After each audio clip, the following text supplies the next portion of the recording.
Captain Jack Miller stood at the viewport, staring at his new assignment. The ship looked like it belonged in a museum, not active service.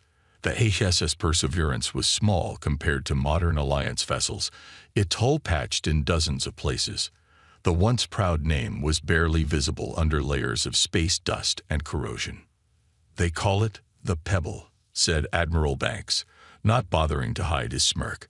Fitting for a captain who thinks rules are just suggestions. Jack said nothing.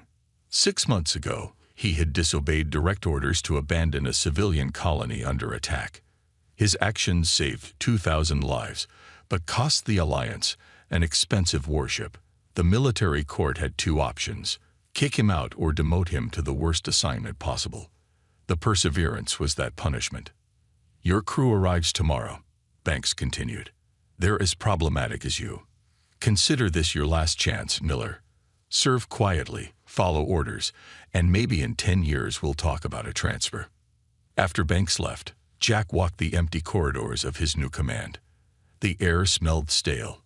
Lights flickered. When he reached the bridge, half the control panels were dark. "This is worse than the reports said," he muttered. "You can say that again," came a voice from behind him.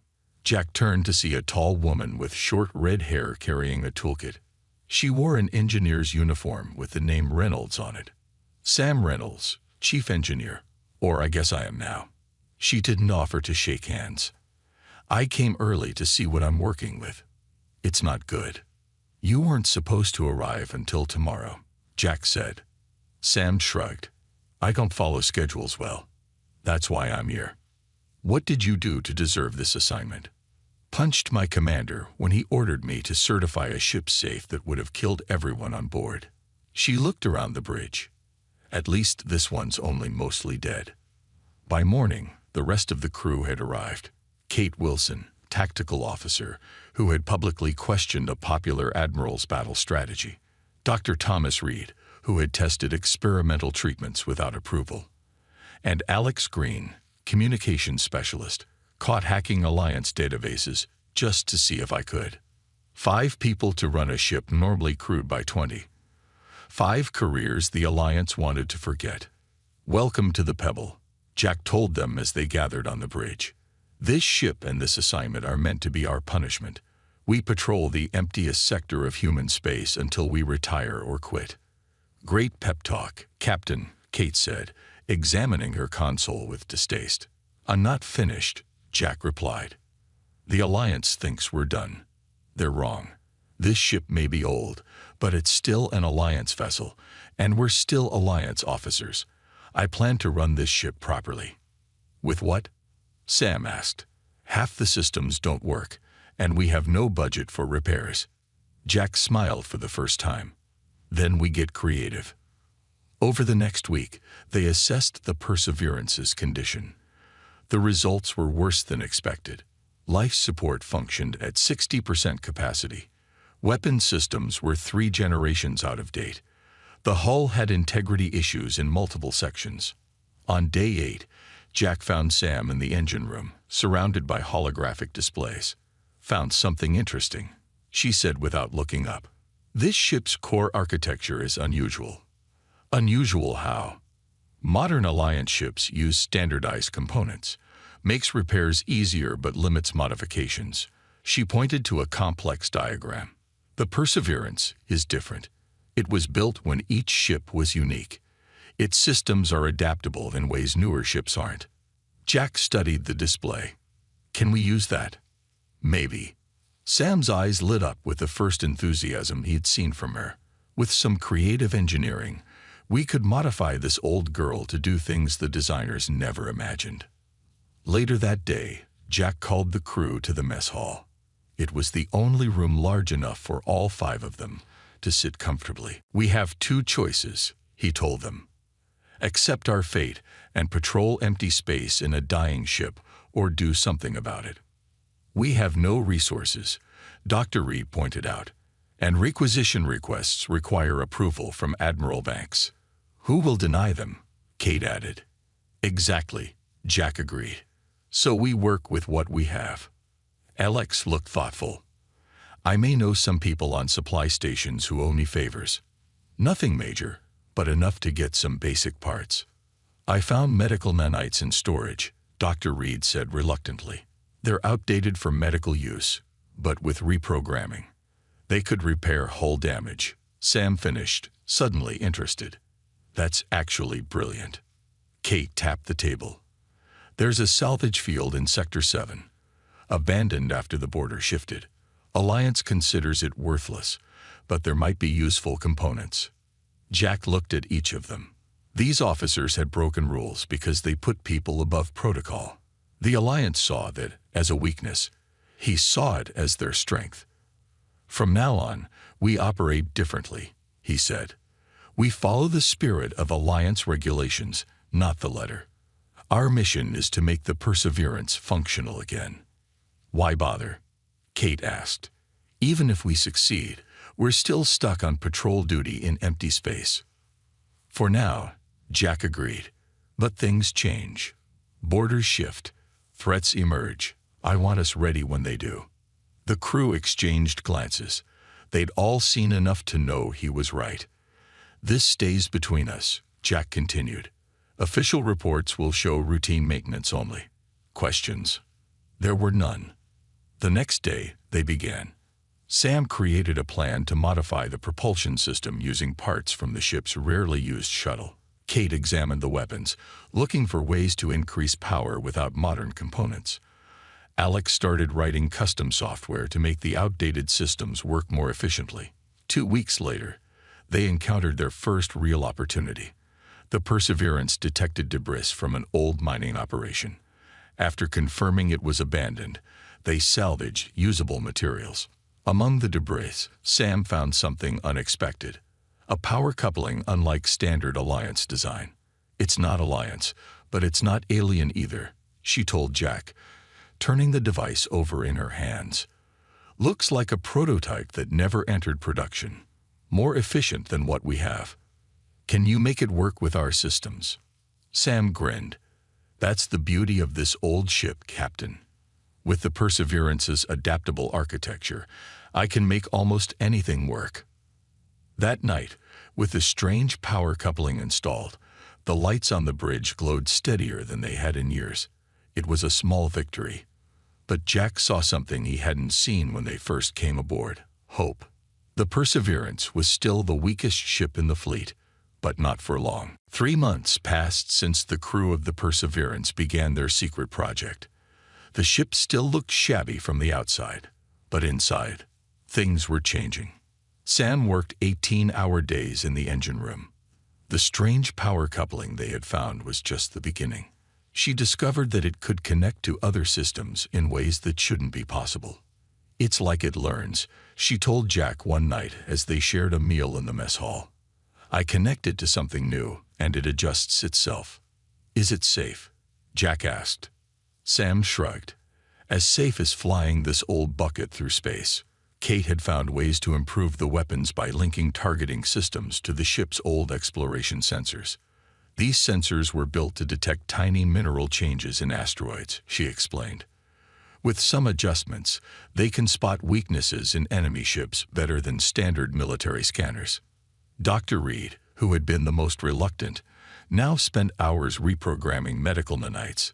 They were designed to repair human tissue, he said, showing Jack a sealed container where tiny robots swarmed over a piece of damaged hull material. But cells are cells. I've taught them to repair the ship instead. Alex created an artificial intelligence system that could run the Perseverance with their small crew. It wasn't as advanced as the AIs on modern Alliance ships, but it was uniquely suited to their modified vessel. The Perseverance was becoming something new, not state-of-the-art, but different, better in unexpected ways. Then came the distress call. Alex picked it up during night shift. A small merchant ship, the Lucky Star, under attack by pirates in a nearby system. We should call for help, Dr. Reed said when Jack gathered the crew. We're not a combat vessel.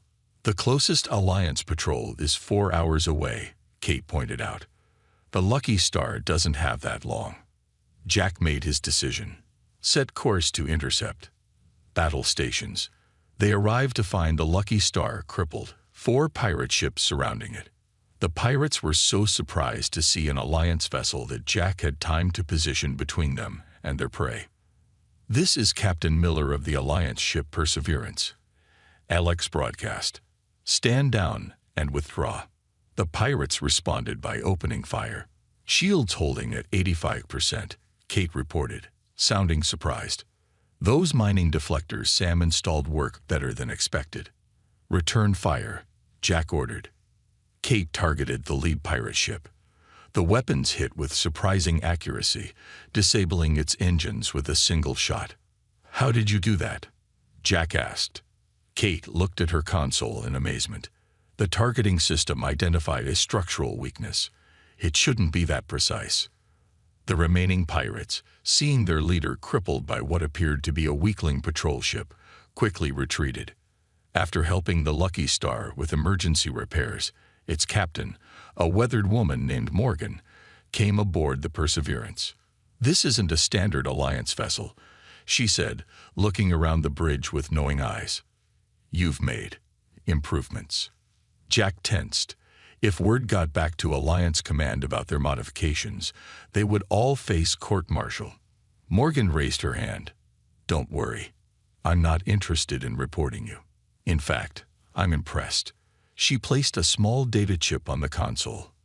"I trade in rare items. This contains coordinates to an asteroid field where my sensors detected unusual energy readings. I lack the equipment to investigate properly, but you..." She looked around the bridge again. "Your ship might manage it." "Why would we help you?" Sam asked. "Because what I found might be exactly what you need for your project," Morgan replied. "And because I owe you for saving my ship and crew." After Morgan left, the crew debated what to do. "It could be a trap," Kate said. "Or a chance to find something valuable," Sam countered. "We're supposed to be on patrol in this sector anyway," Jack decided. "Let's check it out."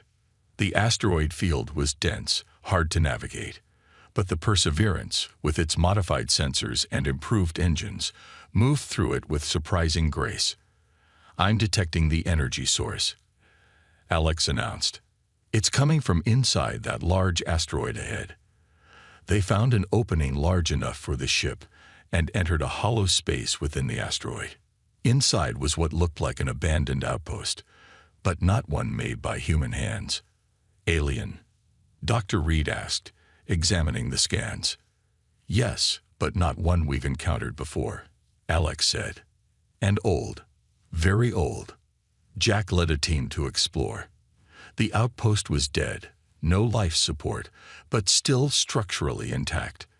They wore suits as they moved through alien corridors, their lights illuminating strange symbols on the walls.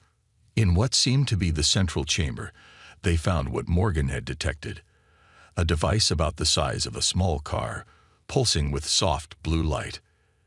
"It's still active after who knows how many years," Sam said, her voice filled with wonder as she scanned it. "Some kind of power source, but like nothing I've ever seen." "Can we use it?" Jack asked.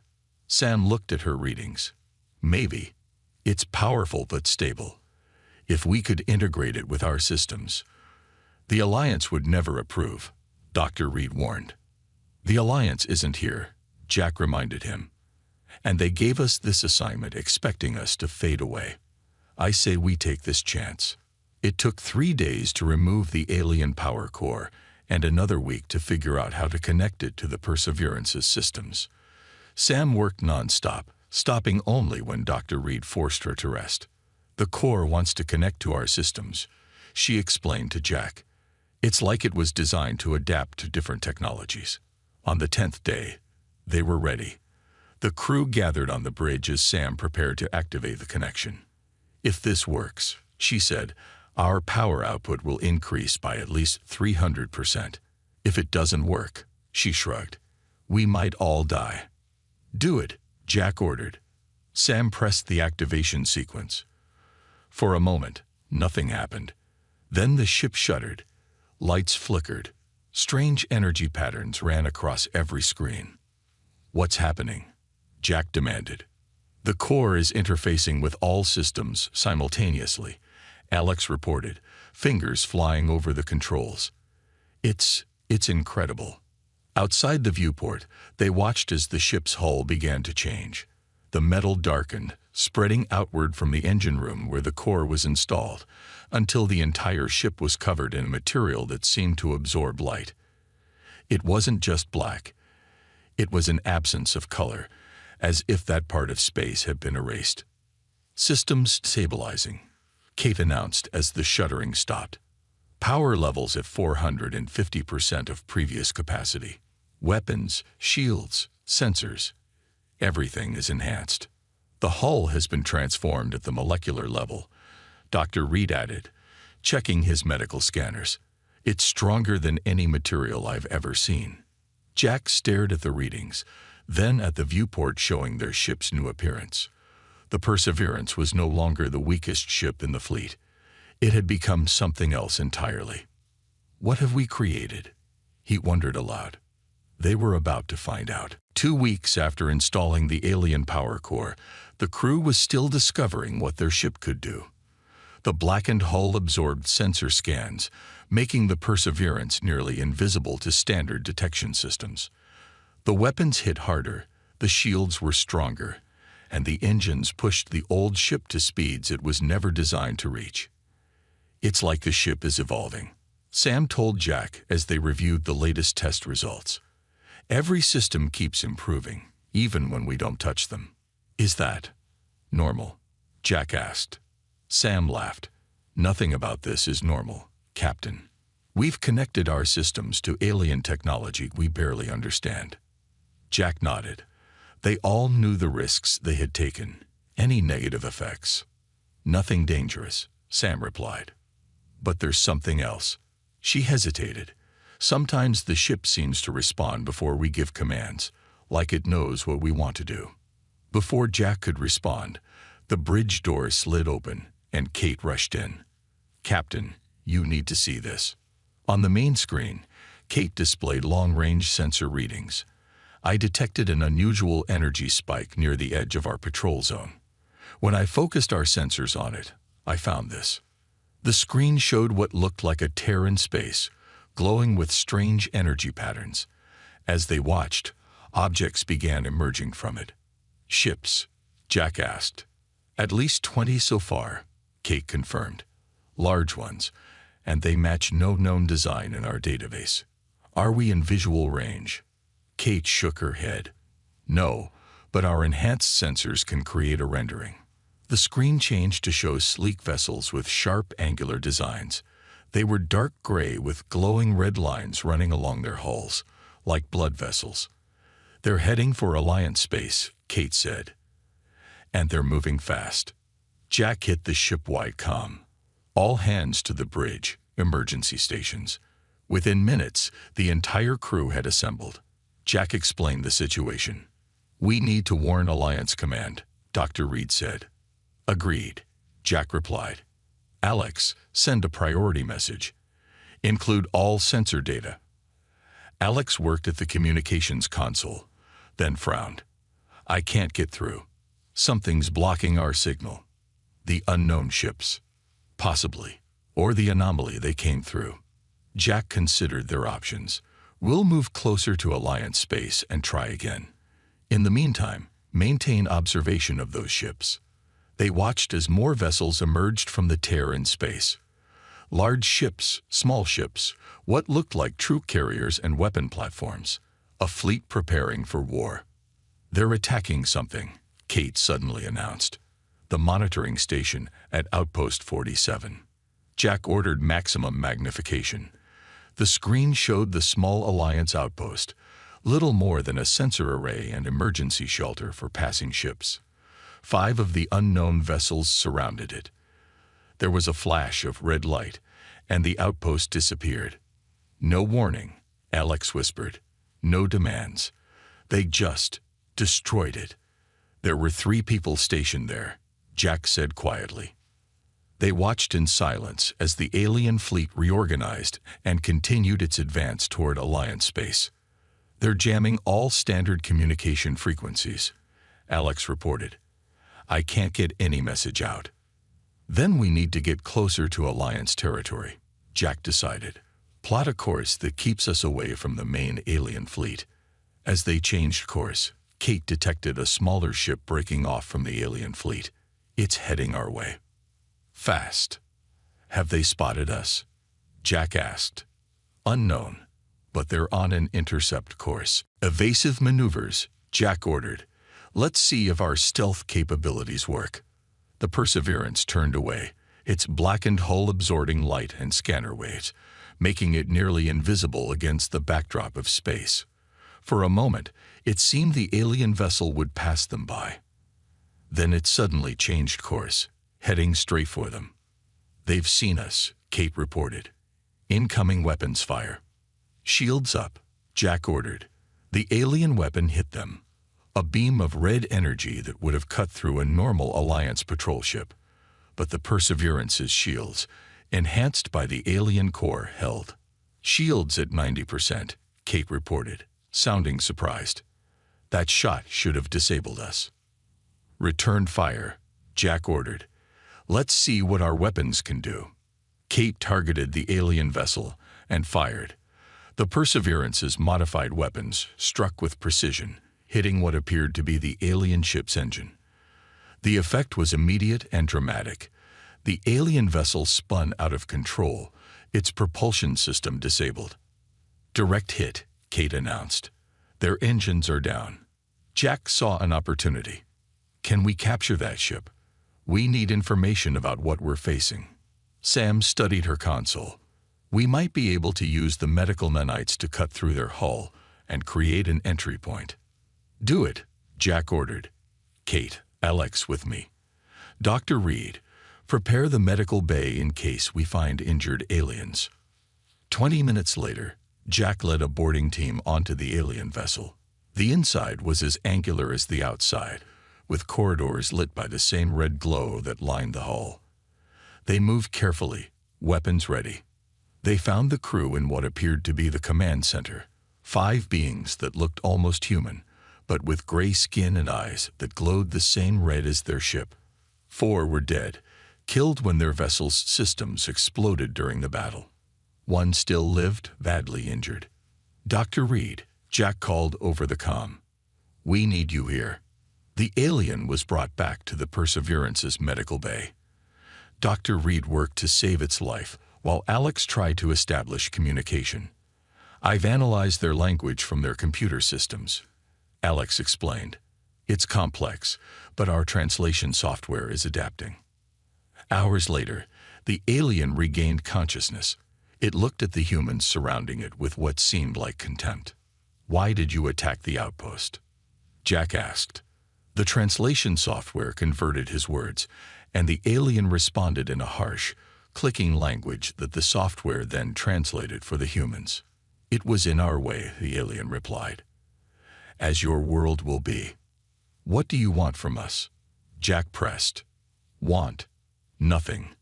You exist. That is enough reason for the Dominion to end you. The Dominion? Alex asked. The alien's red eyes seemed to glow brighter. We are the Dominion. We move from galaxy to galaxy, cleansing them of lesser species. Your alliance is nothing to us. Your weapons are primitive. Your ships are weak. Not all of them, Jack said, thinking of how the Perseverance had disabled this alien ship. The alien made a sound that might have been laughter. 1 ship means nothing. Our main fleet approaches. Thousands of vessels. Millions of soldiers. Your species will be extinct within days. Jack looked at his crew, seeing the same determination in their eyes that he felt. Their ship, once the weakest in the fleet, might now be humanity's best hope. How long until the main invasion force arrives? He asked the alien. The alien's glowing eyes seemed to smile. They are already here. We need to warn the Alliance, Jack said after they secured the alien prisoner in the medical bay. Now, the Perseverance raced toward Alliance space, pushing its enhanced engines beyond what should have been possible. Behind them, their sensors tracked the massive Dominion fleet spreading through the sector. They're attacking the border stations, Kate reported. 3 outposts gone already. Still can't get through on normal channels, Alex added. The Dominion is jamming everything. Keep trying, Jack ordered. All frequencies, all codes. After 18 hours at maximum speed, they finally reached the edge of core Alliance territory. A patrol of 3 warships intercepted them immediately. Unidentified vessel, this is the Alliance warship Defender, came a stern voice over the comm. Power down your engines and prepare to be boarded. This is Captain Jack Miller of the HSS Perseverance, Jack responded. We have critical intelligence about an alien invasion force. Request immediate audience with command. There was a pause before the reply came. Perseverance. Your ship does not match registry specifications. Identify yourself properly or we will open fire. It's our modified hull, Sam whispered. They don't recognize us. Jack tried again. Alliance vessel Defender. I repeat, this is the Perseverance. We've made some upgrades, but we're still an Alliance ship, and we have information about a hostile alien force that has already destroyed multiple outposts. After another pause, the Defender responded. Prepare to be boarded. Any resistance will be met with deadly force. Jack looked at his crew. Stand down weapons. Let them board. Captain, Kate protested. They won't understand what we've done. They'll think. I know what they'll think, Jack interrupted. But the Dominion fleet is the bigger threat. We need the Alliance to know what's coming. The boarding went as badly as expected. Armed soldiers stormed the Perseverance, staring in shock at the blackened hull and modified systems. When they found the alien prisoner, they called for backup. Within an hour, Jack and his crew were in custody, separated from each other and their ship. The Perseverance was surrounded by Alliance vessels, weapons locked on its strange black hull. 2 days later, Jack was brought before Admiral Banks and 3 other high-ranking officers. The room was small and windowless, deep inside Alliance headquarters. Explain yourself, Miller, Banks demanded. What have you done to an Alliance vessel? Jack told them everything. The modifications, the alien power core, the encounter with the Dominion. He showed them the sensor data they had collected. You integrated unknown alien technology into an Alliance ship. One of the other admirals asked, horrified. Without testing, without approval. We had limited resources, Jack replied. We did what we could with what we had. What you did was treason, Banks snapped. Theft of Alliance property. Unauthorized modifications to military equipment. And now you expect us to believe this story about an invasion. The Dominion fleet is real, Jack insisted. Check the border stations. They've gone silent because they've been destroyed. One of the admirals checked her tablet. We have lost contact with several outposts, but that could be due to technical issues. It's not technical issues, Jack said, his voice rising. It's the beginning of an invasion by a force that destroys entire species. And right now, the Perseverance might be the only ship in the fleet that can stand against them. Banks laughed. Your rust bucket. Against an invasion fleet. Even with your illegal modifications, it's still just one small patrol ship. A patrol ship that defeated one of their vessels, Jack countered. Our modified hull absorbs their energy weapons. Our shields withstand their attacks. Our weapons can penetrate their defenses. The admirals exchanged glances. One of them, an older woman with short gray hair, leaned forward. Captain Miller, your ship will be studied by our top scientists. If there is useful technology there, we will find it. But you and your crew will face court-martial for your actions. Jack was returned to custody. Later that day, he was allowed to see his crew in a guarded meeting room. They're not listening, he told them. They're more concerned about our modifications than the Dominion threat. They've taken blood samples from all of us, Dr. Reed reported, and they've been questioning me about the medical nanites. They're stripping the Perseverance, Sam added bitterly, taking it apart piece by piece to study the technology. What about the alien? Jack asked. Moved to a secure facility, Alex said. They wouldn't tell me where. As they talked, the door opened and a familiar face entered. Morgan, the captain of the Lucky Star. "You," Jack said in surprise. "How did you get in here?" Morgan smiled. "I have access to places most people don't." She sat down at the table. "Your alliance is in trouble, Captain Miller. They don't understand what they're facing." "You know about the Dominion?" Kate asked. Morgan nodded. "I'm part of a group that monitors threats to galactic stability. We've tracked the Dominion for years as they move through neighboring galaxies. Now they're here, and your military is not prepared." "Why tell us?" Jack asked. "We're prisoners, powerless." "Not entirely," Morgan replied, sliding a small device across the table. "Your ship is special, Captain. The alien core you installed has bonded with it in ways even we don't fully understand. And it's bonded with you too, all of you." Sam picked up the device. "What is this?" "A key," Morgan answered. "It will unlock your cells and give you access to Hangar 7, where they're keeping the Perseverance." "You want us to escape?" Dr. Reed asked, alarm in his voice. "That would make us actual traitors." A sudden alarm blared through the building. Red emergency lights began flashing. "What's happening?" Jack demanded. Morgan's face was grim. "The Dominion's main fleet has arrived. They've broken through the outer defenses already." A voice came over the station speakers. "All personnel to battle stations. This is not a drill. Repeat, all personnel to battle stations." Jack looked at his crew, then at Morgan. "How bad is it going to be?" "Without your ship," Morgan replied. "The Alliance will fall within days." Jack took the device from Sam. "Then we need to move quickly." As alarms continued to sound, Jack turned to his crew. "I won't order any of you to do this. If we take the Perseverance without authorization, there's no going back. We'll be fugitives. If we don't," Kate said, "there might not be an Alliance to return to." One by one, the crew nodded their agreement. "Dr. Reed," Jack said to the medical officer, who still looked uncertain, "what have you learned about the ship since we installed the core?" Reed hesitated, then said, "Something strange has been happening. The nanites report that the ship's systems are becoming more integrated, more alive. It's developing patterns similar to a neural network." "Are you saying the ship is becoming sentient?" Alex asked. "I don't know," Reed admitted, "but it's changing in ways we don't understand." Jack looked at the device in his hand, then at his crew. "Let's find out together." Morgan stood. "I'll create a distraction.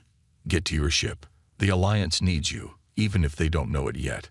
As Morgan left, Jack activated the device. The door lock clicked open. "Time to go," he said.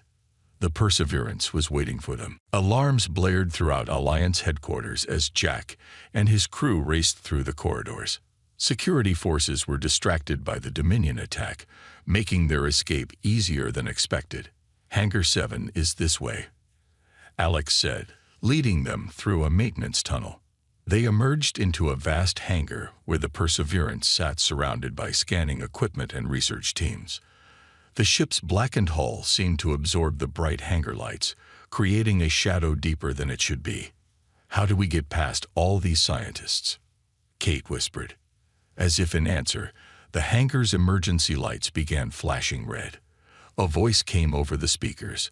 "All non-essential personnel evacuate immediately. Dominion forces have breached orbital defenses." The research teams quickly filed out, leaving only a few guards who were easily avoided in the confusion. "That was convenient," Sam commented as they approached their ship. "Too convenient," Jack agreed, looking around suspiciously, but they had no time to question their good fortune. When they reached the Perseverance, they found the main hatch already open, waiting for them. Inside, the lights came on automatically as they entered, even though the power should have been shut down. "It's like the ship knew we were coming," Dr. Reed said, his voice uneasy. They rushed to the bridge. To their surprise, all systems were active, displays showing the ongoing battle in orbit. The Dominion fleet had already destroyed 3 Alliance battleships. "They're tearing through our defenses like they're not even there," Kate said as she took her station. "Start the engines," Jack ordered, taking the captain's chair. "We need to get out there." Sam went to the engineering console. "Engines are already online, Captain. In fact, all systems are active. And, wait, that's odd." "What is it?" "According to these readings, the ship has been running diagnostics and making adjustments while we were gone. It's like it's been preparing." Jack had no time to consider the implications. "Get us out of here." The hangar doors were closed, but as they approached, the doors began opening on their own. "Did you do that?" Jack asked Alex. "No," she replied. "The hangar control systems just let us through." The Perseverance shot out of the hangar and up toward the battle raging in orbit. On the main screen, they could see Alliance ships fighting desperately against the superior Dominion vessels. But for every Dominion ship they destroyed, 2 more Alliance ships were lost. "This is hopeless," Dr. Reed said. "There are too many of them." Jack studied the tactical display. "We need to find their command ship, take out their leader." "How do we find it?" Kate asked. "It will be the largest ship," Jack guessed, "and probably hanging back from the main battle." Kate scanned the Dominion fleet. Found it. "Massive vessel at coordinates 227 to 3489. It's 3 times the size of our largest battleship." "Set course," Jack ordered. "Maximum speed." As they flew toward the command ship, a group of Alliance vessels moved to intercept them. "We've got incoming communication," Alex announced. "It's Admiral Banks." Banks' angry face appeared on the screen. "Miller, return that vessel immediately or be fired upon." "Admiral," Jack replied urgently, "there's no time for this. The Dominion is overwhelming our fleet. The Perseverance may be the only ship that can stop them." "You're delusional," Banks shot back. "1 patrol ship can't make a difference, no matter what illegal modifications you've made." "Sir," Jack said, "please, let us try. What do you have to lose?" Before Banks could respond, the screen showed a Dominion ship firing on one of the Alliance vessels attempting to block the Perseverance. The Alliance ship exploded in a ball of flame. Banks' expression changed. "All ships, let them pass. Miller, you have 1 chance to prove your ship can do what you claim. After that, if you survive, you're still facing court-martial." "Understood, sir," Jack replied.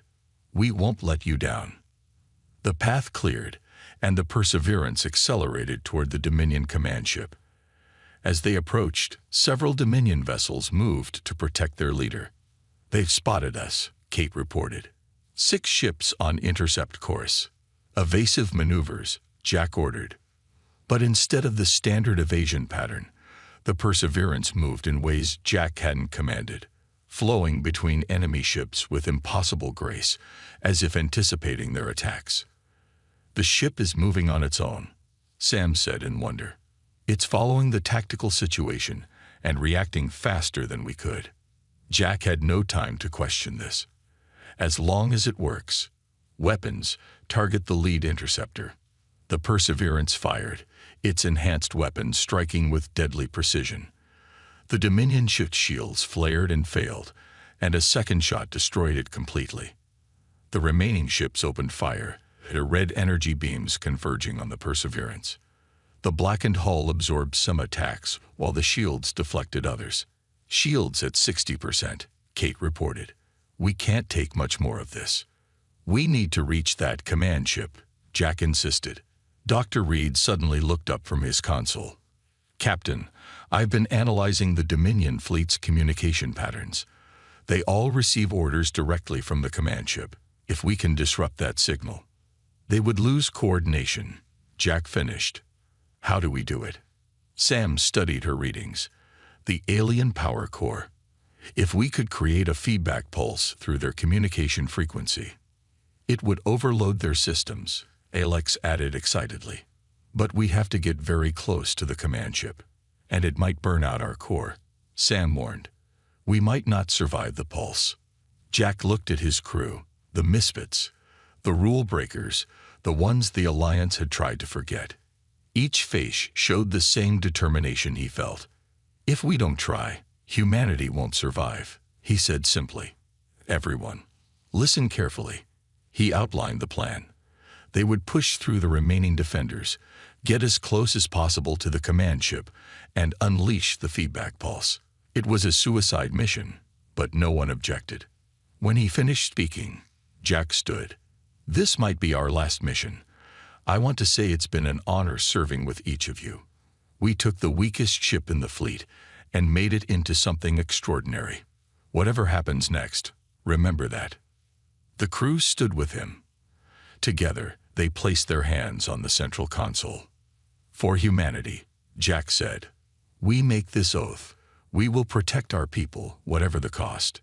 As they spoke these words, something strange happened. The ship's systems pulsed with energy. The blackened hull began to glow with subtle patterns, like symbols etching themselves into the darkness. What's happening? Alex whispered. This ship, Sam said in awe. It's responding to us. To our oath. The symbols glowed brighter, spreading across the hull in patterns that resembled ancient writing.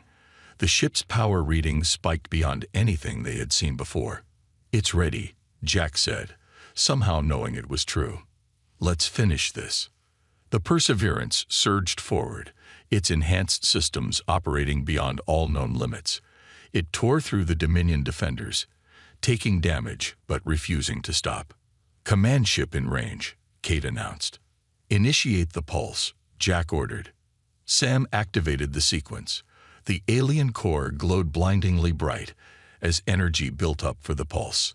30 seconds to discharge, she reported. The core is becoming unstable. Jack opened a channel to the Alliance fleet. All ships prepare to attack on my signal. The Dominion fleet will be vulnerable after our pulse. Admiral Banks' voice came through. We're ready, Miller. And good luck. 15 seconds. Sam counted down. The hull can't contain this much energy for long. 10 seconds. Jack looked at his crew one last time. It's been an honor. 5 seconds. The screens went white as energy flooded the ship. The last thing Jack heard was Sam shouting, "The ship is creating some kind of protective field around us." Then everything exploded into light. When Jack opened his eyes, he was floating in darkness. No, not darkness. The blackened hull of the Perseverance, somehow wrapped around him like a cocoon. Through gaps in the material, he could see space and the distant lights of ships. One by one, his crew awakened beside him, all encased in the same strange protective material. "We're alive," Kate said in disbelief. "The ship," Sam whispered. "It saved us." Outside their protective bubble, they could see the Alliance fleet engaging the Dominion vessels, which moved erratically, without coordination. The pulse had worked.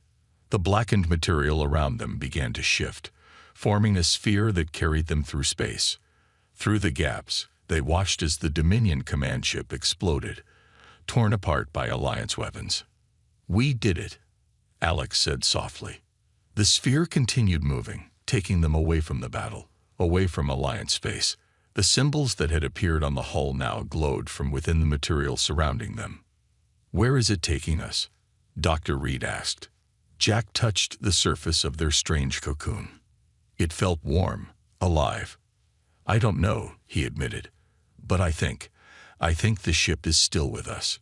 Changed, but with us." As if in answer, the glowing symbols pulsed brighter, and the sphere accelerated, carrying the crew of the Perseverance into the unknown depths of space. Behind them, the Alliance celebrated victory over the Dominion, unaware that the heroes responsible were still alive, transformed by their encounter with ancient technology and bound together by their oath, the blackened farewell oath that had saved humanity and changed them forever. And in distant parts of space, stories began to spread of a strange blackened vessel that appeared when ships were in danger, helping them before vanishing again into the darkness between stars.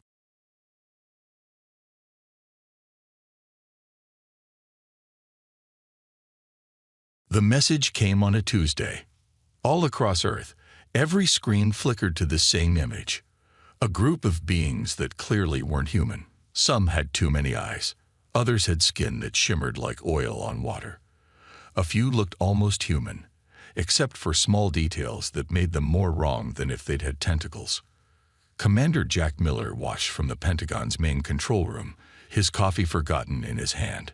20 years in the military hadn't prepared him for this.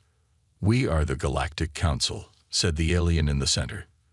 Its voice was oddly smooth, like it had studied human speech for years. "We have watched your world for some time. You have reached the point where we must make contact."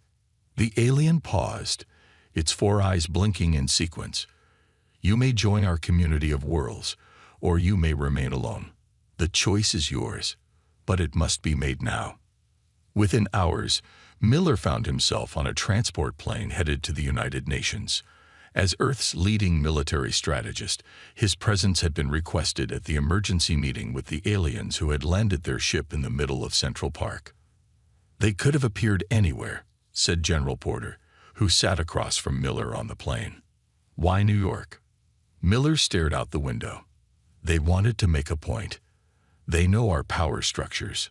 The meeting room at the UN felt too small for what was happening.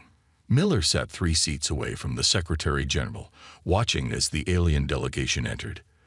They moved with strange grace, as if gravity didn't quite affect them the same way. The lead alien, who called itself Ambassador Trell, stood at the center of the room. It was tall and thin, with skin like polished bronze and those unsettling 4 eyes.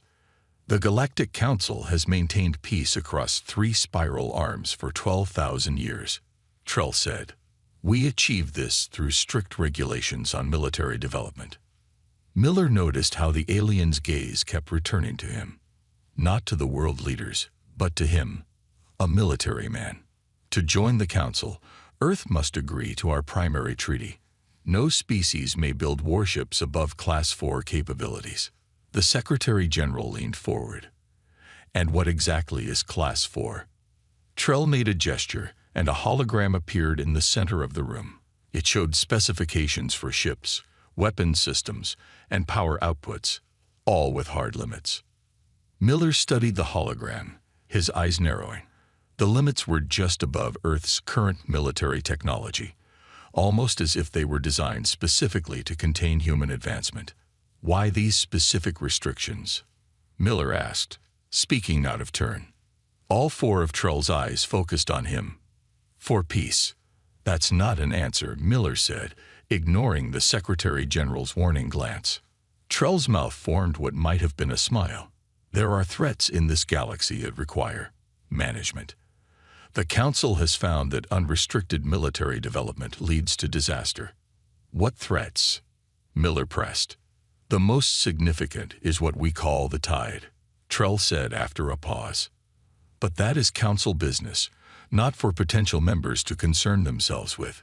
Over the next week, Earth's nations debated the alien offer. Miller spent his time studying every word, every gesture the aliens had made.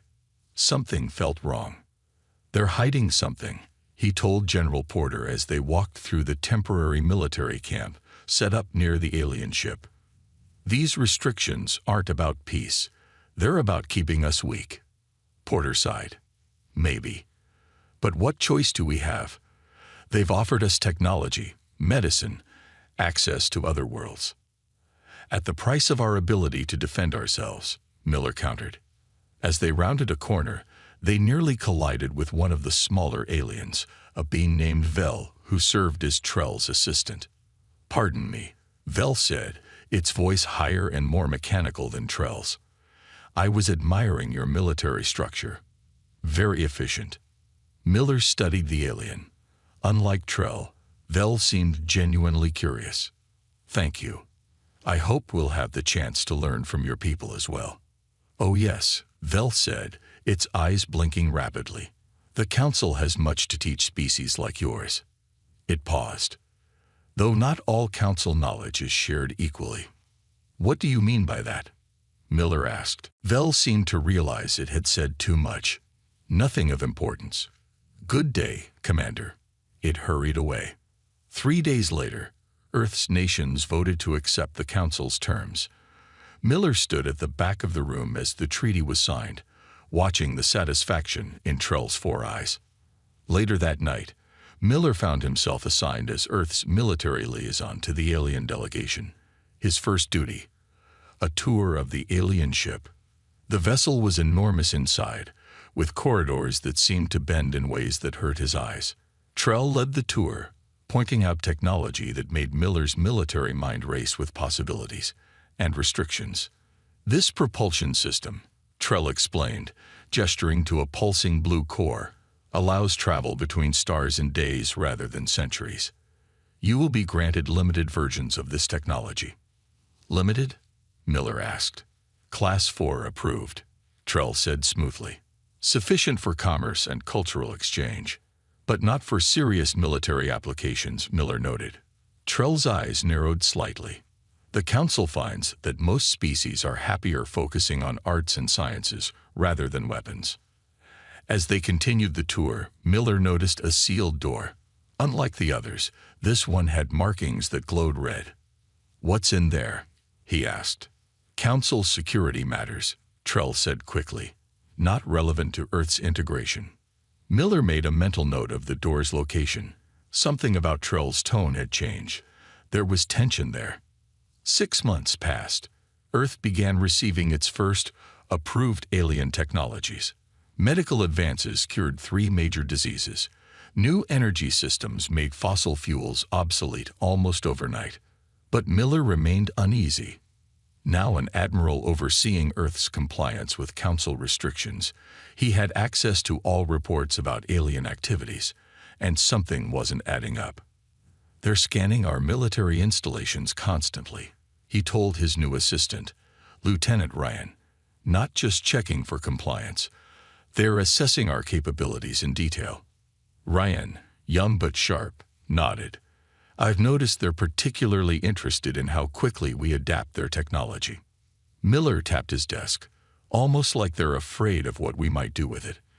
That night, Miller used his security clearance to access the sealed section of the alien database. What he found made his blood run cold. Internal Council communications referred to Earth as a potential problem species with concerning development vectors.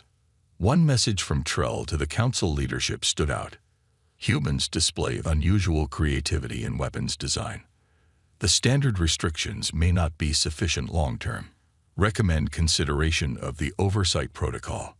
Miller didn't know what the Oversight Protocol was, but he didn't like the sound of it. Even more troubling were the fragmented references to the tide that Trell had mentioned. From what Miller could piece together, it wasn't just a threat.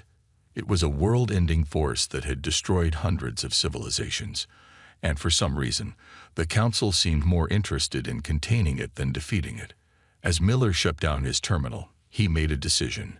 Earth needed to know what they were really dealing with, and if the Council was holding humanity back from defending itself against a genuine threat, then perhaps it was time to start bending some alien rules. He would need allies, both human and possibly non-human. Vel, the curious alien assistant, might be a start. And he'd need scientists who could understand the Council's technology well enough to find its weaknesses. Because if Miller's suspicions were correct, Earth had just signed away its right to survive. 5 years passed since the aliens first came to Earth. Life had changed in ways no one could have imagined. The skies above major cities now showed strange ships coming and going. Alien technology had made many things better. Sickness was down, energy was clean, and food was plenty. But Admiral Jack Miller knew the cost of these gifts. Earth's military power remained frozen, stuck just above where it had been when the Council arrived. Any time human scientists tried to build something too powerful, Council observers would appear with friendly but firm reminders about the treaty. Miller sat in his office at the United Earth Defense Command, reading reports. His hair had more gray now, and lines marked his face. The door opened, and Lieutenant Ryan walked in, now a full commander himself. "Sir, Dr. Reeves is here to see you," Ryan said. Miller nodded. "Send her in." Dr. Emily Reeves was Earth's top scientist working with alien technology. Smart and direct, she had been helping Miller quietly investigate the Council's true plans. "I found something," she said without greeting, placing a small device on Miller's desk. "We need to use this now, before they detect it." Miller touched the device, and a hologram appeared between them. It showed stars, planets, and what looked like a dark cloud moving slowly across the map. "What am I looking at?" Miller asked. "I accessed the Council's deep archives," Reeves said, her voice low. "This is the tide they mentioned. It's real, Jack, and it's destroyed hundreds of worlds." Miller studied the map. "What exactly is it?" "Some kind of force that eats everything. Planets, stars, life. The Council has tracked it for thousands of years. And they're fighting it." Reeves laughed without humor. "That's the thing. They don't fight it. They run from it. They sacrifice outer worlds to slow it down while their core worlds stay safe." Miller felt cold. "And Earth. We're in its path. Maybe 30 years away from contact." Miller stood and walked to the window, looking at the alien ships above the city. "Why didn't they tell us?" "Because of this," Reeves said, changing the hologram. Now it showed Council reports, translated to English. "They've been studying us. They think humans have unusual problem-solving skills and aggression levels. We adapt too quickly. We're too willing to fight. That's why the restrictions," Miller realized. "They're afraid of what we might do if we had their technology." "There's more," Reeves said. "I found patterns in the data about the tide. It has a structure, Jack. A weakness. I think it could be defeated with the right weapon. But building that weapon would break the treaty," Miller guessed. Reeves nodded. "By about 10 levels." The next day, Miller requested a meeting with the alien liaison Vel, who had become more friendly with humans over the years. They met in a park, away from Council monitoring. "Vel," Miller said as they walked, "I need to ask you something directly. What is the tide, and why won't the Council fight it?" The alien stopped walking, its 4 eyes blinking in surprise. "You're not supposed to know about that." "But I do, and I know Earth is in its path." Vel looked around nervously. "The Council has lived with the tide for thousands of years. It's part of the natural order now." "Natural?" Miller's voice rose. "There's nothing natural about letting worlds die when you could save them." "It's not that simple," Vel said. "The Council tried fighting long ago. They lost badly. Now they manage the tide by directing its path away from important systems. And toward systems like ours," Miller said coldly. Vel's skin changed color slightly. "You weren't supposed to learn this so soon.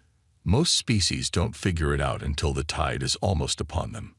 "Most species aren't human," Miller replied. That night, Miller called an emergency meeting with Earth's top leaders. In a secure room deep underground, he and Reeves shared what they had learned.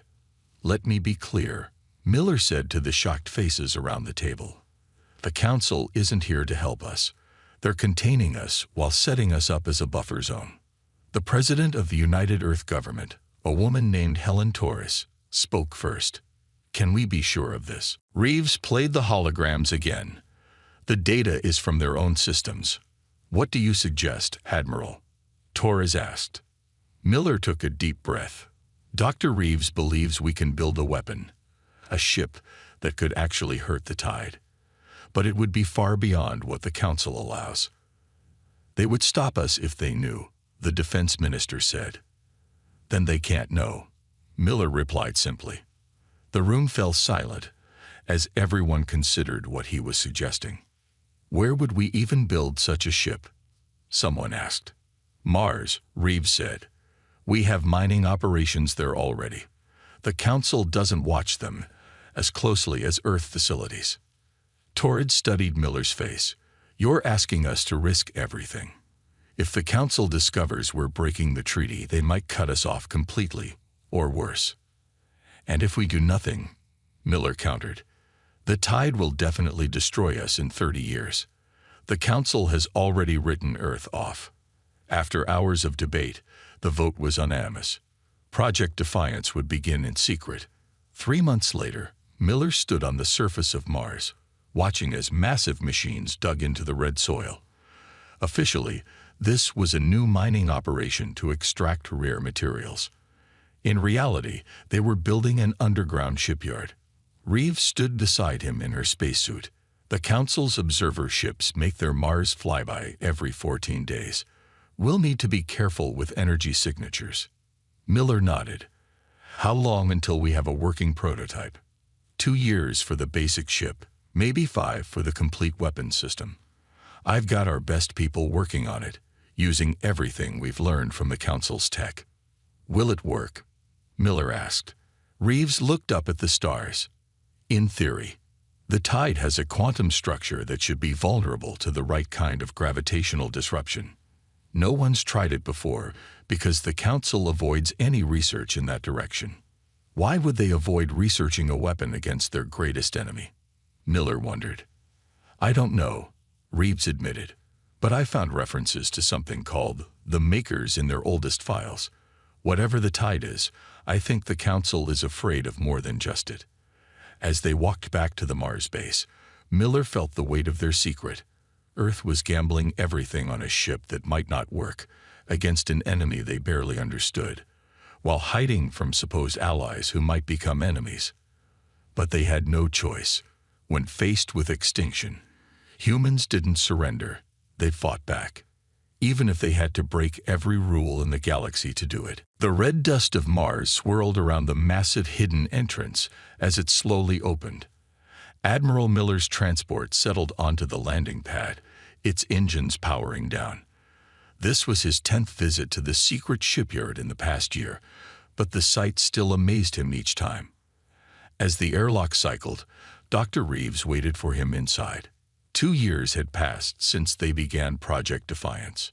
Welcome back, Admiral, she said as he removed his helmet. You're just in time for the power core test. They walked through wide tunnels carved deep into the Martian landscape. Hundreds of workers moved around them, carrying equipment or studying screens. All of them had been carefully chosen for both their skills and their loyalty. How's progress? Miller asked. Good and bad, Reeves replied. The ship's hull is nearly complete. We've successfully built most systems using modified Council tech. Tom is keeping the Council observers distracted with his fake mining operations. Tom Wilson was their security expert, a man who could make anyone believe almost anything. His fake mining facility on the surface kept the occasional Council inspector satisfied. And the bad news? Miller asked. Reeves stopped at a massive window overlooking the main construction bay. Below them stood the skeleton of an enormous ship, easily 10 times larger than anything Earth had built before. The weapon system is proving difficult, she admitted. The gravitational disruptor requires power levels we're struggling to maintain. Miller studied the ship. Unlike the smooth, elegant Council vessels, the UES Defiance was angular and intimidating. It looked like what it was, a warship built by humans who refused to accept extinction. Will it be ready in time? Miller asked. It has to be. In a small office above the Martian surface, Tom Wilson entertained a Council inspector named Gare.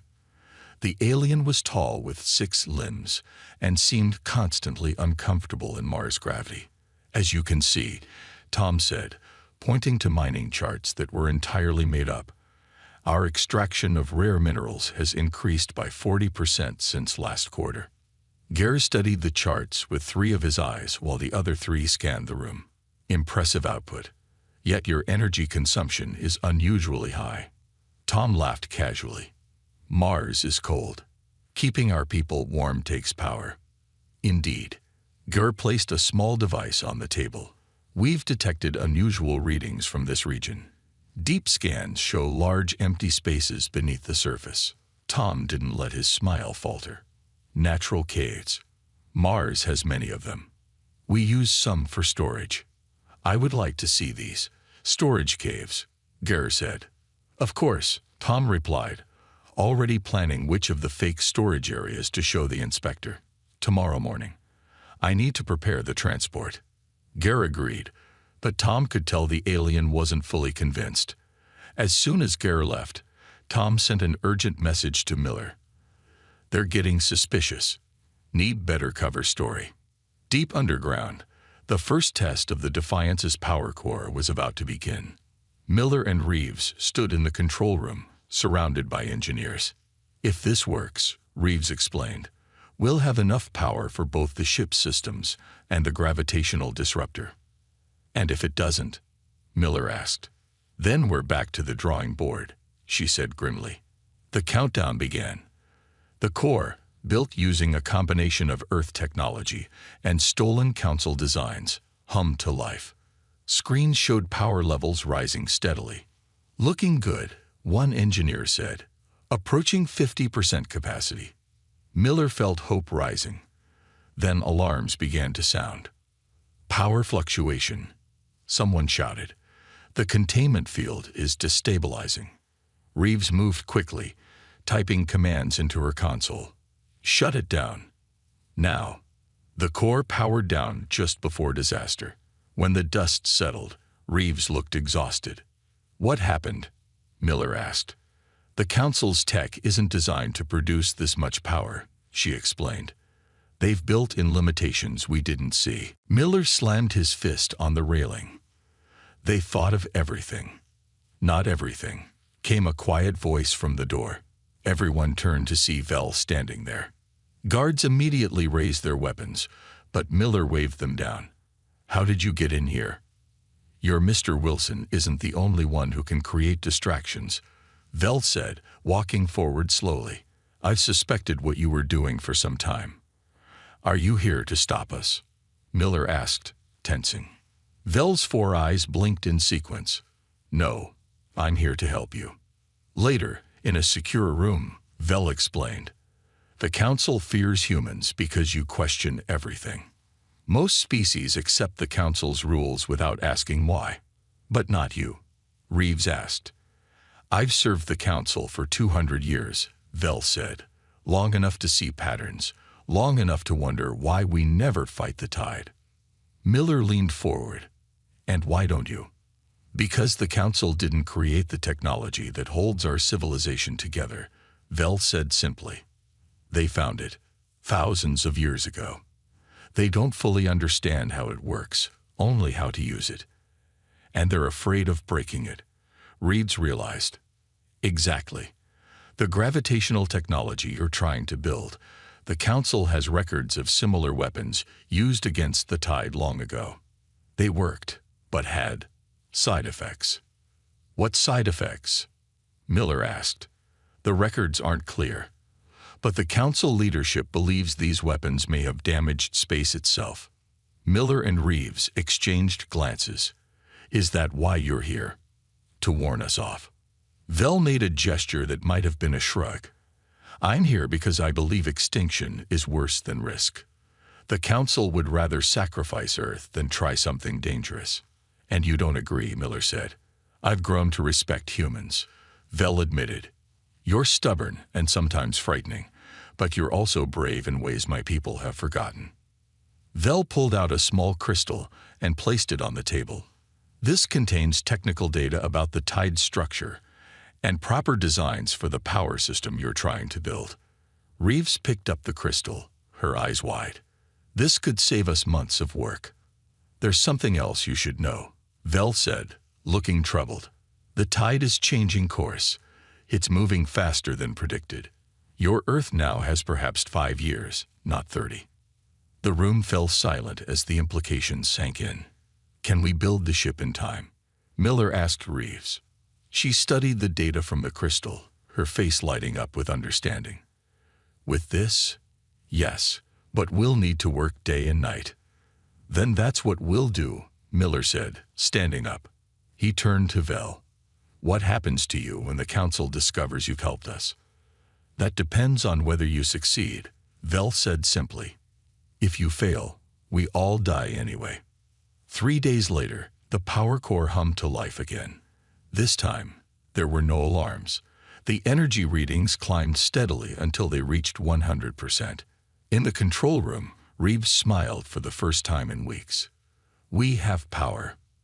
Across the shipyard, workers cheered. Miller looked at the massive ship taking shape below. They still had much to do, but now they had a real chance. "Begin Phase 2, he ordered.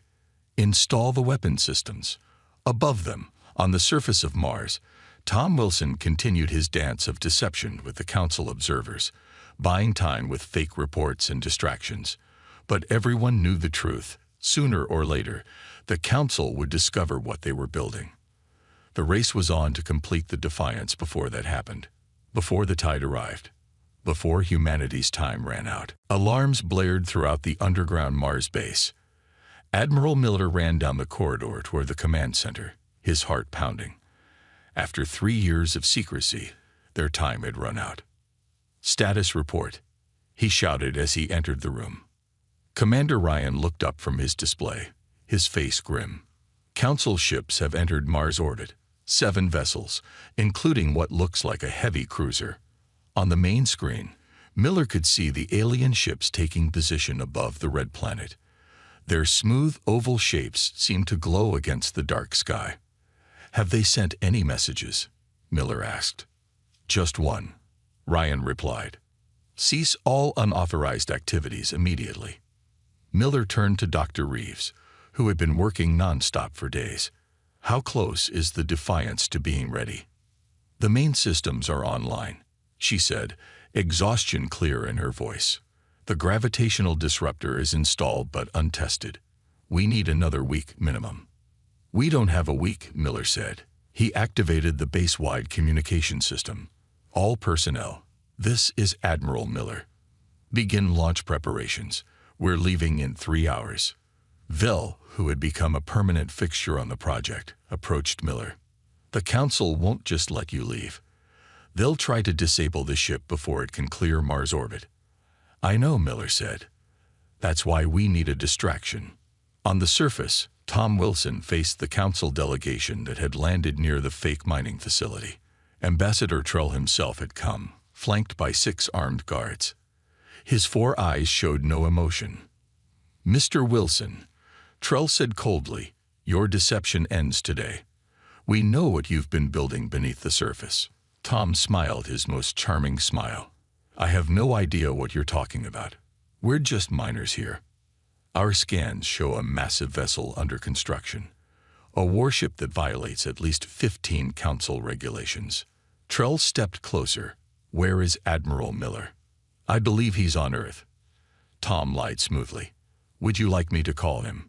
Trell made a gesture, and his guards raised their weapons. "Take us to the entrance of the underground facility. Now." Tom looked at his watch. He needed to stall for another 2 hours. "I'd be happy to give you a tour, but I'll need to check with Earth Command first. Council protocols, you understand." One of Trell's eyes twitched slightly. "You test my patience, human." "Just following the rules," Tom replied, still smiling. "You taught us how important rules are." Deep in the shipyard, the UES Defiance hummed with power as final preparations were made. The ship was massive, nearly a kilometer long, with a dark hull that seemed to swallow light. Unlike the elegant Council ships, the Defiance looked like what it was: a weapon. Inside the bridge, Miller watched as his crew took their stations. Many were young, Earth's best and brightest, trained in secret for this mission. "Main engines are green," reported the pilot, a young woman named Lisa Cooper. "All systems show ready." Miller turned to Reeves. "What about the gravitational disruptor?" "Power flow is stable," she said, "but we haven't calibrated the targeting system. We can't be sure it will work against the tide." "We'll have to figure that out on the way," Miller said. He activated the ship-wide comm. "All hands, secure for launch. We have company waiting for us upstairs." As the crew strapped in, Vel approached Miller. "The Council ships will try to disable your engines first. Their weapons are designed to minimize casualties." "Good to know," Miller said. "Any other advice?" "Yes," Vel said seriously. "Don't destroy any Council ships if you can avoid it. Many aboard them don't know the truth about the tide." Miller nodded. We're not here to fight the Council. We're here to save everyone from the tide, whether they want our help or not." On the surface, Tom had finally run out of ways to delay. Trell and his guards now stood at the sealed entrance to the underground base. "Open it," Trell demanded. Tom looked at his watch again. They needed just 15 more minutes. "You know, Ambassador, I've always wondered something. Why does the Council really care what we humans do? You have thousands of worlds. We're just one small planet. Because your kind doesn't know when to stop," Trell said. "You push boundaries that should remain untouched." "Like fighting the tide?" Tom asked. Trell's 4 eyes widened slightly. "You know nothing about the tide. We know the Council uses planets like Earth as shields," Tom said, his friendly mask dropping. "We know you found your technology, not built it. And we know you're afraid of what might happen if someone actually tried to stop the tide instead of running from it." For a moment, Trell seemed speechless. Then he raised his hand, and his guards aimed their weapons. "Open the door, Mr. Wilson. This is your final warning." Tom sighed and pressed his hand to the scanner. "Your funeral." The massive doors began to open, revealing the tunnel leading down to the shipyard. But as they did, a deep rumble shook the ground beneath their feet. Trell looked down in alarm. "What is happening?" Tom stepped back, smiling again. "That would be our ship launching. I'd move if I were you." The ceiling of the underground shipyard split open as massive doors retracted. Clouds of red dust billowed outward as the Defiance's engines ignited, lifting the enormous ship upward with incredible force. On the bridge, Miller gripped his chair as the ship shuddered around him. "Status." "Clearing the launch bay," Cooper reported. "Approaching surface level in 10 seconds." The view screen showed the red Martian landscape rushing toward them, then suddenly giving way to open sky as they burst through the surface. "Council ships detected," the tactical officer announced. "They're moving to intercept." Miller studied the display. 7 Council vessels had formed a blockade in orbit. "Full power to forward shields. Set course directly through their formation. Let's see if they're willing to fire on us." The Defiance accelerated upward, its massive form cutting through the thin Martian atmosphere. Ahead, the Council ships began to move, adjusting their position to cut off escape routes. "They're charging weapons," reported the tactical officer. "Hold course," Miller ordered. He opened a communication channel. "This is Admiral Miller of the UES Defiance to Council vessels. We have no hostile intentions toward you. Our mission is to stop the tide. Do not interfere." The response came immediately. Ambassador Trell's voice filled with anger. "Admiral Miller, you have violated Council law. Power down your ship immediately, or we will be forced to disable it." Miller looked at Vel, who nodded slightly. "They'll try to target our engines, but their weapons aren't designed to destroy a ship this size." "Good to know," Miller said, then addressed the crew. "Brace for impact. They're about to." Before he could finish, the ship shuddered as energy beams struck the shields. "Shields holding at 80%, someone reported. Miller nodded. "Continue acceleration. Full power to engines." The Defiance surged forward, directly toward the Council formation. It was a game of chicken, and Miller was betting that the Council ships would move rather than risk a collision with the much larger human vessel. He was right. As the Defiance approached, the Council ships broke formation, scattering to avoid the human warship. "We're clear," Cooper announced as they burst past the blockade. "Prepare for faster-than-light jump," Miller ordered.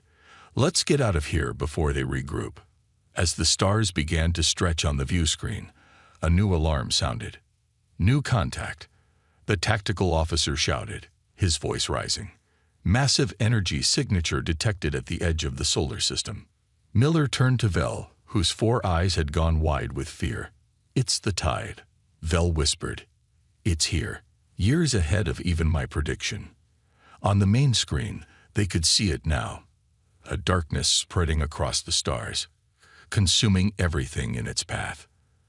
The tide had arrived, and Earth's time had run out. On the bridge of the Defiance, silence fell as everyone stared at the view screen. The tide looked like a living darkness, spreading across the stars like black ink in water. Where it touched, stars dimmed and died. "It's heading straight for Earth," Commander Ryan said, breaking the silence. "Estimated time to arrival: 6 hours." Miller turned to Dr. Reeves. "Can the gravitational disruptor work in its current state?" She ran her fingers through her messy hair. "In theory, yes, but we haven't tested it, and we don't know the right frequency to target the tide structure. We'll need to get closer to scan it properly," she added, "dangerously close." Miller nodded and looked at the tactical display. The Council ships were regrouping, but they weren't pursuing the Defiance. Instead, they were turning away from both the human ship and the tide. "They're running," Miller said, disgust in his voice. "Just like Vel said they would." "They follow the old protocols," Vel explained, looking ashamed. "Sacrifice the outer system. Retreat to safe distance. Observe." Miller stood up, addressing the entire bridge crew. "Well, that's not humanity's way. We don't run from fights, especially when everything we love is at stake." He turned to the helm. "Cooper, set course directly for the tide. Maximum speed." Cooper hesitated for just a moment, then nodded. "Course set, Admiral."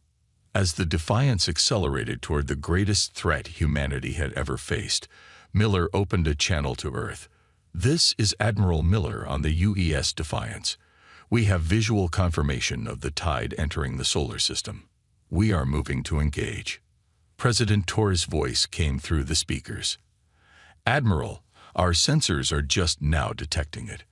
The Council embassy is evacuating. What are your chances?" Miller looked at Reeves, who could only shrug.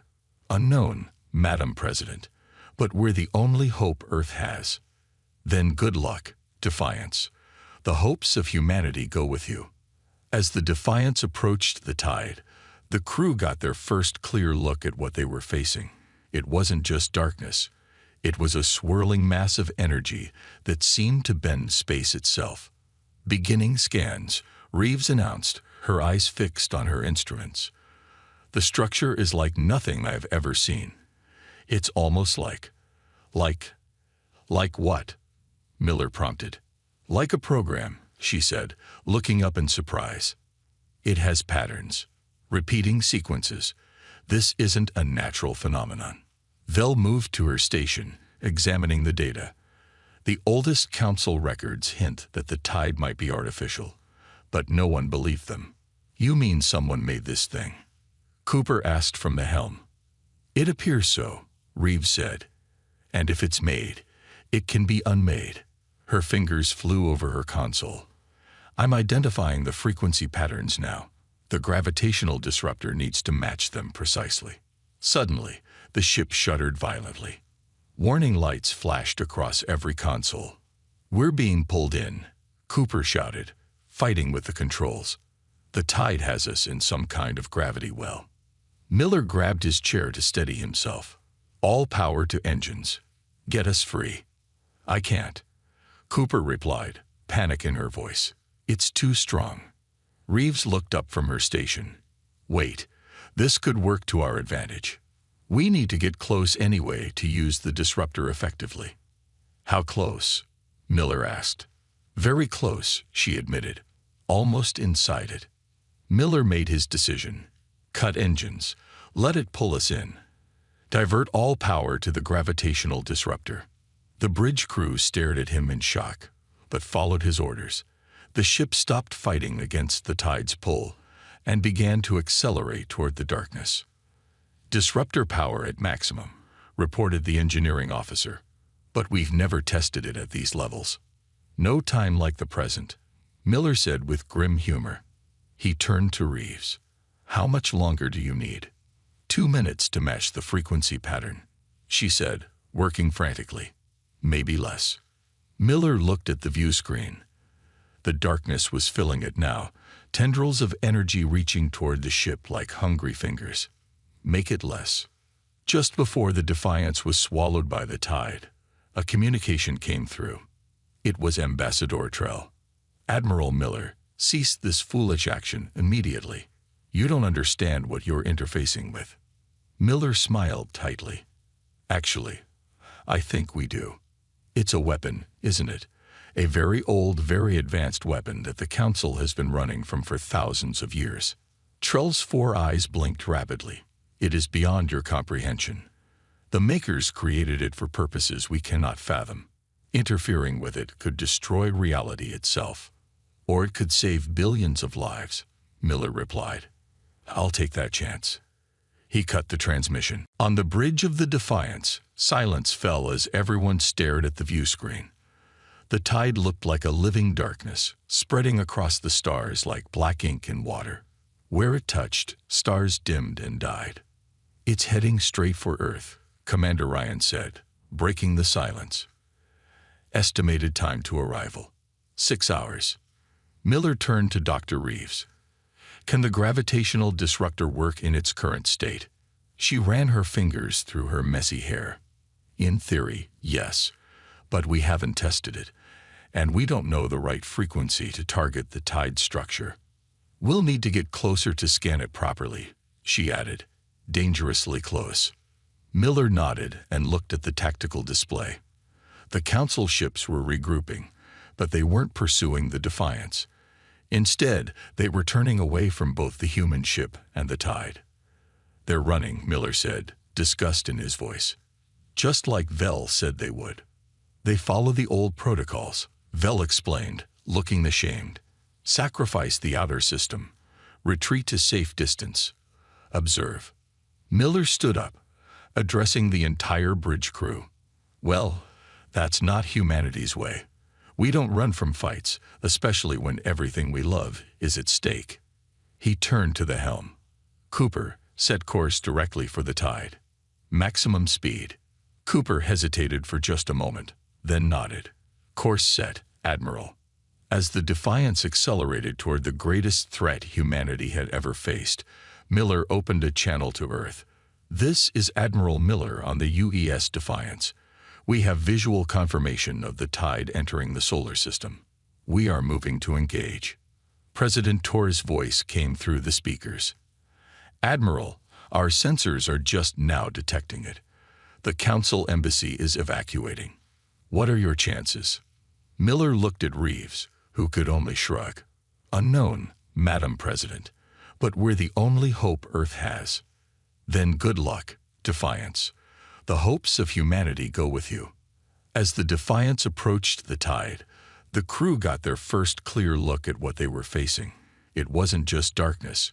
It was a swirling mass of energy that seemed to bend space itself. Beginning scans, Reeves announced, her eyes fixed on her instruments. The structure is like nothing I've ever seen. It's almost like what? Miller prompted. Like a program, she said, looking up in surprise. It has patterns, repeating sequences. This isn't a natural phenomenon. Vel moved to her station, examining the data. The oldest Council records hint that the tide might be artificial, but no one believed them. You mean someone made this thing? Cooper asked from the helm. It appears so, Reeves said. And if it's made, it can be unmade. Her fingers flew over her console. I'm identifying the frequency patterns now. The gravitational disruptor needs to match them precisely. Suddenly, the ship shuddered violently. Warning lights flashed across every console. We're being pulled in, Cooper shouted, fighting with the controls. The tide has us in some kind of gravity well. Miller grabbed his chair to steady himself. All power to engines. Get us free. I can't. Cooper replied, panic in her voice. It's too strong. Reeves looked up from her station. Wait, this could work to our advantage. We need to get close anyway to use the disruptor effectively. How close? Miller asked. Very close, she admitted. Almost inside it. Miller made his decision. Cut engines. Let it pull us in. Divert all power to the gravitational disruptor. The bridge crew stared at him in shock, but followed his orders. The ship stopped fighting against the tide's pull and began to accelerate toward the darkness. "Disruptor power at maximum," reported the engineering officer. "But we've never tested it at these levels." "No time like the present," Miller said with grim humor. He turned to Reeves. "How much longer do you need?" 2 minutes to match the frequency pattern," she said, working frantically. "Maybe less." Miller looked at the view screen. The darkness was filling it now, tendrils of energy reaching toward the ship like hungry fingers. "Make it less." Just before the Defiance was swallowed by the tide, a communication came through. It was Ambassador Trell. "Admiral Miller, cease this foolish action immediately. You don't understand what you're interfacing with." Miller smiled tightly. "Actually, I think we do. It's a weapon, isn't it? A very old, very advanced weapon that the Council has been running from for thousands of years." Trell's 4 eyes blinked rapidly. "It is beyond your comprehension. The makers created it for purposes we cannot fathom. Interfering with it could destroy reality itself. Or it could save billions of lives," Miller replied. "I'll take that chance." He cut the transmission. Reeves looked up. "I've got it. Frequency pattern identified and matched. Disruptor ready to fire." The ship shuddered again as the edge of the tide touched its shields. Alarms blared as systems began to fail. "Shields failing," Ryan reported. "Hull breach on decks 4 through 7. "Fire the disruptor," Miller ordered. Reeves activated the weapon. For a moment, nothing seemed to happen. Then a pulse of energy unlike anything they had ever seen erupted from the Defiance, spreading outward in waves of blue-white light. Where the energy touched the tide, the darkness seemed to unravel. Like a sweater with a loose thread being pulled, the tide began to come apart. "It's working," Reeves shouted over the noise of straining systems. "The quantum structure is destabilizing." On the view screen, they watched as the tide began to dissolve around them, revealing stars beyond. But the Defiance was still caught in the turbulence, shaking violently as the massive forces battled around it. "Hull integrity at 20%, Ryan called out. "We can't take much more." Miller gripped his chair. "Hold on. Just hold on." With a final surge, the gravitational disruptor sent out one last pulse. The tide seemed to collapse in on itself, the darkness shrinking to a single point of intense light. And then, nothing. Silence fell on the bridge. Outside, the stars shone clearly again. "Is it gone?" Cooper asked, her voice barely a whisper. Reeves checked her instruments, then looked up with tears in her eyes. "Yes, it's gone. Completely." A cheer erupted from the exhausted crew. Miller allowed himself a small smile before asking, "Ship status?" "Damaged but repairable," Ryan reported. "No casualties." Miller looked at Vel, who stood staring at the view screen in disbelief. "You did it," the alien said. "You actually did it." "We did it," Miller corrected. "Humanity may have built this ship, but we had help." 1 month later, Miller stood in the United Earth Government chamber as representatives from dozens of worlds, former council members, gathered to form a new alliance. President Torres addressed the assembly. For thousands of years, the council ran from a threat they didn't understand.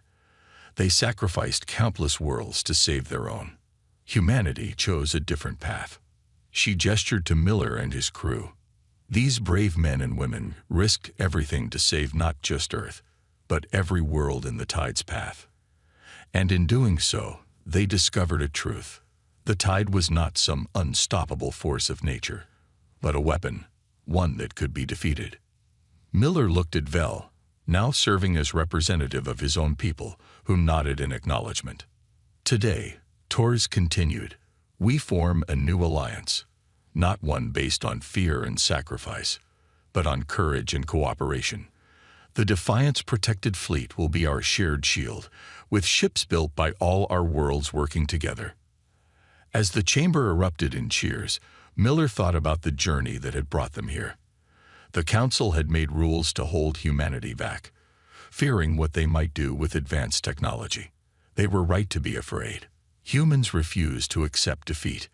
They broke the rules, built a warship, and faced an enemy that others had run from for millennia. And in doing so, they had changed the galaxy forever.